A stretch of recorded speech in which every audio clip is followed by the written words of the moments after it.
EVM का मसला हम लेकर चल रहे हैं, मैं आप सभी साथियों को दिल से धन्यवाद देना चाहूंगा कि आपकी बदौलत ये ईवीएम का मुद्दा न केवल गांव-गांव, शहर-शहर, गली मोहल्ले, घर-घर ये मुद्दा पहुंच चुका।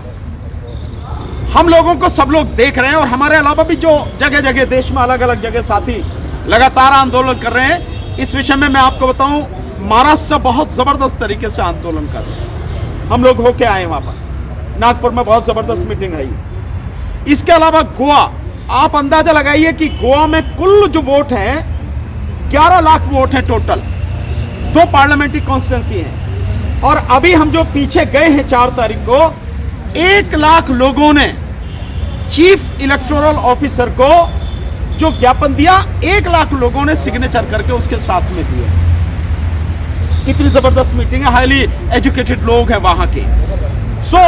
10.25% लोगों ने ईवीएम को हटाने के लिए ज्ञापन के साथ में सिग्नेचर अपने करके दिए। ये आंदोलन इस तरह से फैल रहा। लेकिन इसके साथ साथ, इससे पहले मैं आंध्र प्रदेश में गया, कडप्पा में बहुत जबरदस्त मीटिंग वहां पर हुई है। कडप्पा में हम लोग लगातार साउथ में बहुत जबरदस्त तरीके से ये चीजें चल रही हैं, कोशिश हम लोग कर रहे हैं कि मीटिंग हो। लेकिन अब क्योंकि ये रमजान का पावन महीना भी शुरू हो गया है, मैं आपके माध्यम से ये बधाई भी देना चाहूँगा सभी मुस्लिम समाज के मेरे साथियों को, भाइयों को। रमजान के जो ये पावन महीना है उसकी बहुत बहुत उनको मुबारकबाद। एक बात जो सिंपल हम कहना चाह रहे हैं,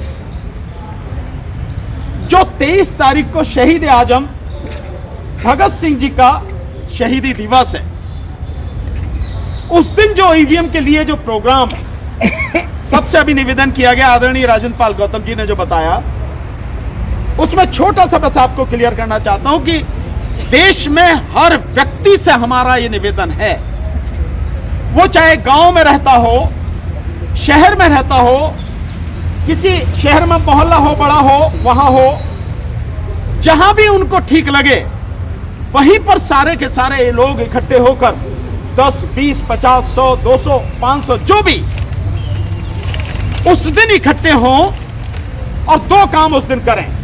एक, उस दिन पूरे दिन व्रत रखें, उपवास रखें और शहीद आजम भगत सिंह जी की फोटो लेकर ईवीएम को खत्म करने के लिए प्रण लें। साथियों, मीटिंग करें, बाकायदा सब लोग इकट्ठे होकर मीटिंग करें और वो जो प्रण लें और जो हम मीटिंग करें, उस मीटिंग की वीडियो बनाएं।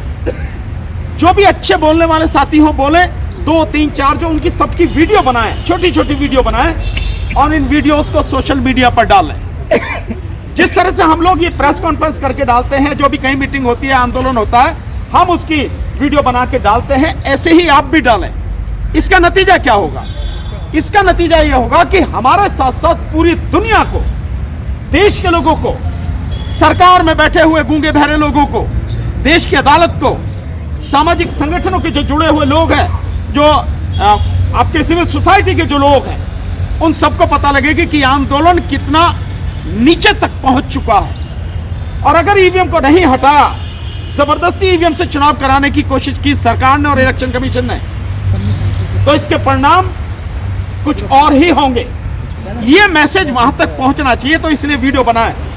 मैं शहीद भगत सिंह जी की जो बात हम लोगों ने डिसाइड की है, देखिए शहीद भगत सिंह जी के विषय में 2 कोटेशन में उनकी कही हुई बात जो मैं आपके सामने रखता हूं, इसको समझना बहुत जरूरी है।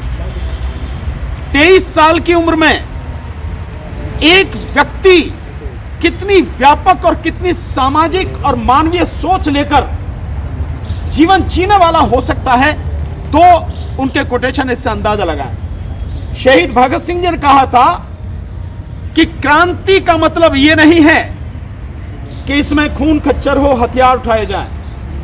क्रांति का मतलब है कि जो अन्याय और असमानता पर आधारित व्यवस्था है, वो व्यवस्था बदलकर समानता और न्याय पर स्थापित व्यवस्था कायम की जाए। आप सोचिए कितनी बड़ी बात है कि समानता और न्याय पर आधारित व्यवस्था होनी चाहिए, ताकि हर किसी को न्याय मिल सके, समानता मिल सके, हर किसी का सम्मान हो सके। दूसरा, एक और बहुत बड़ी बात कही थी उन्होंने, जब उनसे पूछा तो उन्होंने कहा कि भारत में संघर्ष तब तक चलेगा, इस बात को समझिए आप। और मैं लोगों से भी कहना चाहता हूं कि भारत में संघर्ष तब तक चलेगा, ये शहीद भगत सिंह जी के शब्द हैं, कि भारत में संघर्ष तब तक चलेगा जब तक शोषण करने वाले लोग,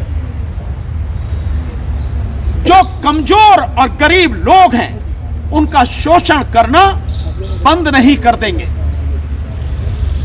शोषण करने वाले लोग, ये जरूरी नहीं कि वो अंग्रेज ही हो, वो अंग्रेज भी हो, उनके साथ में गठबंधन किए हुए भारतीय हो, और चाहे मूल रूप से भारतीय हो, ये तब तक संघर्ष चलेगा।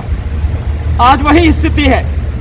आज अंग्रेज तो नहीं है, लेकिन अंग्रेजों के बाद जिन लोगों ने ये सत्ता हाथ में ली है और आज जिनके पास सत्ता है, इन्होंने तानाशाही की तमाम जो सीमाएं हैं वो सब खत्म कर दी है और लगातार अन्याय और अत्याचार करते चले जा रहे हैं। यहां तक कि न्यायपालिका को भी अपनी बदमाशियों से बख्श नहीं रहे हैं। एक बहुत छोटी सी बात, बाकी उसके विषय में हमारे मलिक साहब बताएंगे, पर मैं एक चीज आपको बता रहा हूं। एक बड़ी मजेदार बात हुई है। जब ये इलेक्टोरल बॉन्ड का जो फैसला 11 तारीख को जो हुआ है, और कहा उन्होंने कि 12 तारीख की शाम को आपको हर सूरत में देना होगा, एसबीआई को जो कहा, और एसबीआई ने दे भी दिया।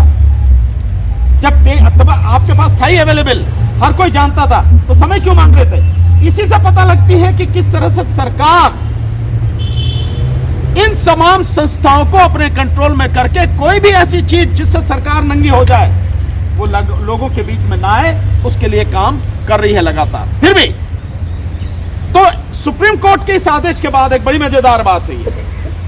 हमारे यहाँ जो सुप्रीम कोर्ट के जो प्रेसिडेंट हैं, उन्होंने एक लेटर लिखा है। मैं चाहता हूं उसका खुलासा वही कर दें। मैं मलिक साहब कहेंगे, मैं पूरा करेंगे, मैं छोटा सा, मतलब ये भी बड़े दुख की बात है कि सुप्रीम कोर्ट का प्रेसिडेंट राष्ट्रपति को लिख रहा है कि भाई इस विषय पे आप जो सुप्रीम कोर्ट से सलाह मांग लो। अबे जिस विषय में सुप्रीम कोर्ट ने आदेश कर दिया और वो आदेश इंप्लीमेंट हो रहा है, लागू हो रहा है, उस विषय में सलाह का क्या मतलब है भाई? वो तो वैसी कहानी खत्म हो गई। लेकिन आप इससे देखेंगे कि लोगों की जो अन्याय को बनाए रखने की और सच को छुपाए रखने की जो घिनौनी मानसिकता है, वो किस हद तक है, कहां तक गिर चुकी है। सर वो 23 तारीख को भाजपा हटाओ देश बचाओ, जी उसी दिन एक और भी हैशटैग चलेगा 23 तारीख को, भाजपा हटाओ देश बचाओ, भाजपा हटाओ _ देश बचाओ, ये भी हैशटैग 23 तारीख को चलेगा। सो मेरा सबसे निवेदन है कि देखिए ये आंदोलन जो हमने आपको वीडियो बना के जहां भी है, गांव में, शहर में, जिस जगह भी है, जिले पर, ब्लॉक पर, तहसील पर, विधानसभा पर, लोकसभा पर, कहीं भी आप हैं, ये मीटिंग करके और वीडियो बना के भेज दिए ताकि दुनिया को पता लगे कि देश वाकई में जाग चुका है, कोई अंधेरे में नहीं रहना चाहिए। सो मेरा यही आप सबसे निवेदन है, और विश्वास रखिए कि जब आप सब लोग साथ में खड़े होंगे तो निश्चित रूप से इसी चुनाव में न केवल ईवीएम हटेगी बल्कि बैलेट पेपर से 2024 का चुनाव होगा।